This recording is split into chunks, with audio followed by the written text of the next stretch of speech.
crois que le livre a quand même partie liée avec l'image, évidemment, et aussi une tradition qui était ce qu'on appelait autrefois le livre d'artiste, que j'appelle plutôt le livre fait avec les artistes. Et un de ses travaux, pour moi, les plus importants, c'est le poème du Grand Inquisiteur de Dostoïevski, donc qui est un extrait des Frères Karamazov.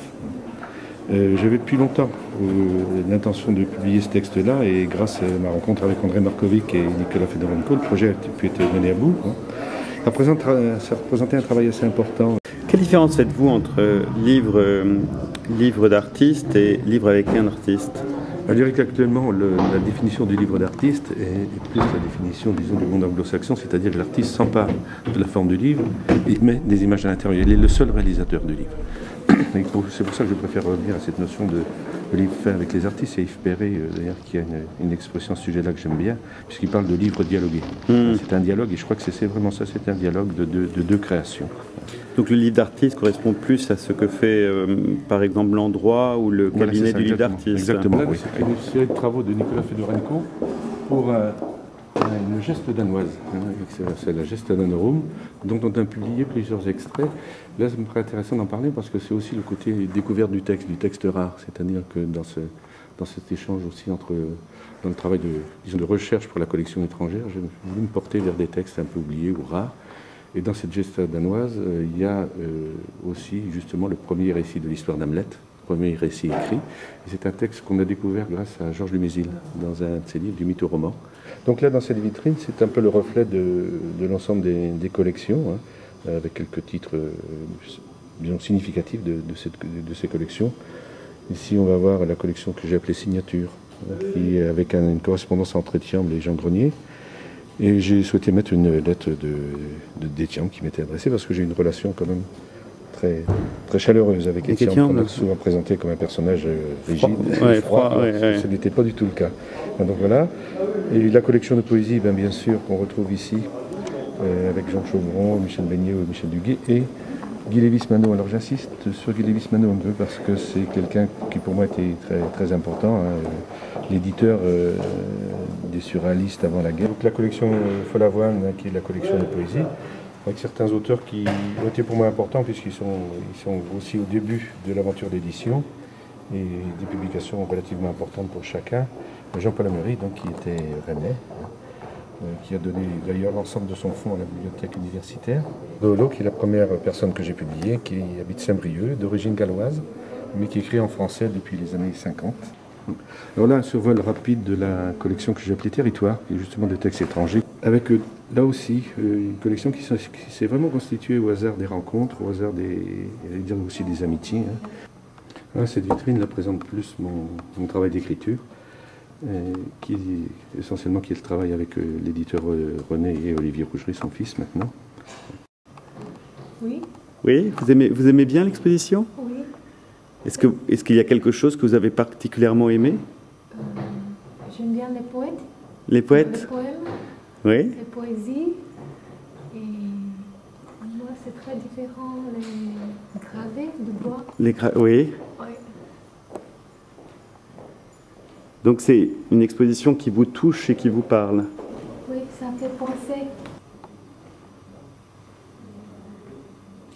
Yves Prié, comment avez-vous rencontré cette activité qui allait devenir votre métier pendant 30 ans? Je crois depuis toujours, le livre m'a intéressé en tant qu'objet. Tout gamin, je lisais beaucoup et j'aimais voir comment les livres étaient faits. Et au fur et à mesure, l'idée s'est imposée à moi de réaliser finalement des livres, de toucher au plomb. Et bien sûr, cette idée d'édition aussi à l'image, je parlais tout à l'heure de Guy Lévis-Mannot ou de René Rougerie, de gens que j'ai rencontrés et qui m'ont donné aussi l'envie d'éditer, tout simplement. Et puis au fur et à mesure, les choses se sont développées progressivement. Je suis parti d'un ensemble de matériel très restreint pour arriver à un atelier comme vous l'avez vu. Comment ressentez-vous et vivez-vous cette position de démiurge que vous avez dans la création? Je ne sais pas si c'est un démiurge, l'éditeur. Démiurge au sens où il met en place les choses.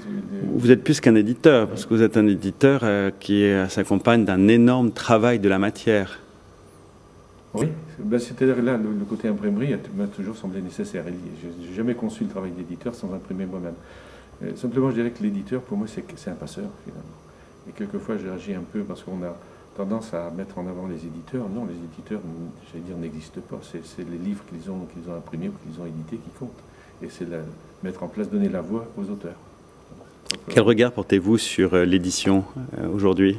Ah, vaste question. Ben, je crois qu'on est, finalement, j'ai envie de dire, rien de nouveau sous le soleil. Souvent d'ailleurs, quand on demande de parler d'édition, de faire référence à des travaux, je dis religer les illusions perdues de Balzac. On est toujours un peu dans la même époque, dans les mêmes questionnements.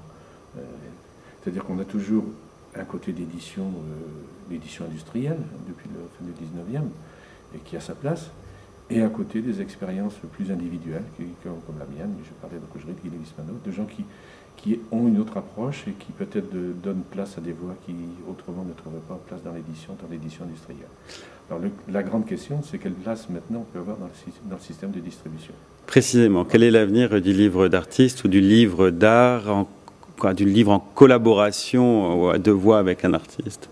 Moi, je pense qu'il y aura toujours des amateurs, il y aura toujours des lecteurs, il y aura toujours des bibliothèques qui sont aussi des bibliothèques de lecture publique, qui sont aussi des lieux de conservation importants, des lieux de consultation. Et je dirais que c'est à nous de nous battre pour exister. On sait que les systèmes de distribution sont de plus en plus resserrés, de plus en plus restreints. Moi, je fais référence souvent à cette expression d'André Chiffrine, qui parle de biodiversité. Pas de biodiversité, excusez-moi, de bibliodiversité. Je crois que c'est important, justement. C'est un des grands enjeux, peut-être, de l'édition aujourd'hui. C'est comment préserver cette diversité dans l'édition.